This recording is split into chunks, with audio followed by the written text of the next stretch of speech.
What is bandwidth as it applies to my computer?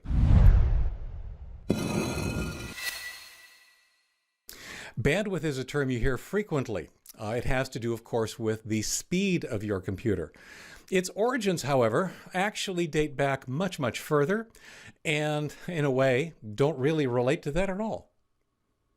What is bandwidth as it applies to my computer? Bandwidth in computers and online is all about speed. Better bandwidth means faster transfers. I'll use a common metaphor to make it a little more real. I'm Leo Notenboom. This is askleo.com. Thank you to the patrons of AskLeo for making all of AskLeo possible. askleo.com/patron for more information, including access to patron-exclusive content. Question: can you explain bandwidth to me in layman's terms? I've looked it up on the internet, but I get the standard mathematical explanation. My brain doesn't really work mathematically, so I need something a little more tangible, or some examples of what is fast and what is slow. I'm going to bring out the oldest metaphor I have to try and put a handle on how fast is fast. No math, okay, not much, but first just a teeny tiny bit of computerese. And, of all things, radio. Bandwidth started in radio. I need to start with the term's origin in radio transmission. Bandwidth is literally the width of the band taken up by a radio transmission. I know, not very helpful. When you listen to an FM radio station, say 88.5 megahertz on the dial, that 88.5 specifies the center frequency, 88.5 megahertz, or 88,500 kilohertz, on which that station transmits.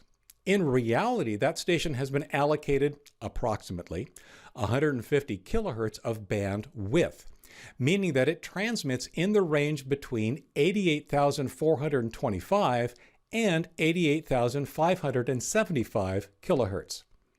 More information, and in this case greater fidelity, can be transmitted on a wider band. While AM radio has a bandwidth of approximately 20 kilohertz, and FM radio might be at 150 kilohertz, analog television frequencies were allocated up to 6 megahertz to handle the additional information required for both video and audio signals. Bandwidth in computing.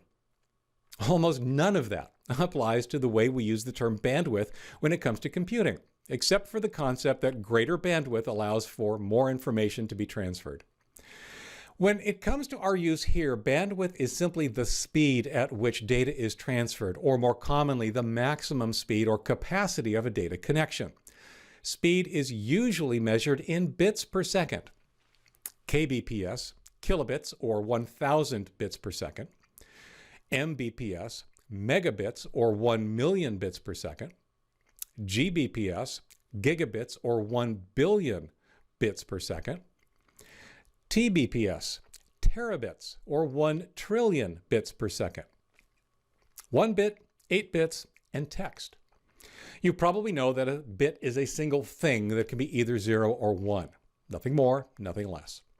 Everything in your computer, every document you read or write, every song you stream, every movie you watch on your digital TV, everything you communicate on the internet is nothing more than a collection of bits. Everything. The bit is the very definition of digital. Bits are commonly handled in groups of 8 called bytes. If you look at 8 bits whose possible values are either 0 or 1 each, the collection can have up to 256 possible unique combinations. Text on a computer, such as you're reading here, is commonly represented as a single byte per character. So if I type, "The quick brown fox jumped over the lazy dog," which is 44 characters including spaces, it takes 44 bytes to store all those characters. Now we're ready to break out our metaphor. The Bible. The Bible as a unit of bandwidth. This has nothing to do with the contents of the Bible. Believe in it or not as you see fit. This is about its size. You've probably seen one, perhaps even own one, and have a good sense for how big it feels, how hefty it is, and how long it might take to read cover to cover. The Bible is a fairly sizable common frame of reference. You could download the text of the Bible from Project Gutenberg as plain text, meaning the file contains only the text of the Bible in its simplest form. A text-only copy in this digital form is 4,452,519 bytes. For our purposes, I'm going to round that up to an even 5 million bytes, or 5 megabytes. 5 megabytes at 8 bits per byte is roughly 40 million bits. One Bible, 40 million bits. Bible time. Let's compare some common bandwidth figures and see how long it would take to transfer the Bible at each of those rates. Old, slow dial-up, 28 kbps, 23 minutes. Max dial-up, 56 kbps, 12 minutes. Very basic ADSL, 768 kbps, 52 seconds. T1/DS1, 1.5 mbps, 27 seconds. High-speed ADSL, example, 24 mbps, 1.7 seconds. Cable, again an example, 100 mbps, 0.4 seconds. Gigabit, 1 gbps, 0.04 seconds. Those are all approximations meant only to be examples of orders of magnitude. Your speed will almost certainly vary. These numbers assume you have 100% of your connection available to you, which is not true due to overhead and potential connection sharing, and that the download is the only thing happening on the connection. Typically, if you're getting within 80 to 90% of these numbers, life is pretty good. Testing your speed. Naturally, we don't all go around downloading Bibles all day, particularly if you're on a fast connection. The difference between, say, 0.4 and 0.04 seconds might not be noticeable. The best way to test your speed is by using one of several different speed test sites. Speedtest.net, DSL Reports Speed Test, Fast.com from Netflix, tests download only. Each reports the speed of your connection in some multiple of bits per second.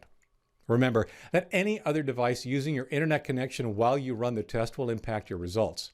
The results, approximate to begin with, will be even more so if you have lots of other devices online. Back to the Bible. 100 million bits per second is a pretty abstract concept.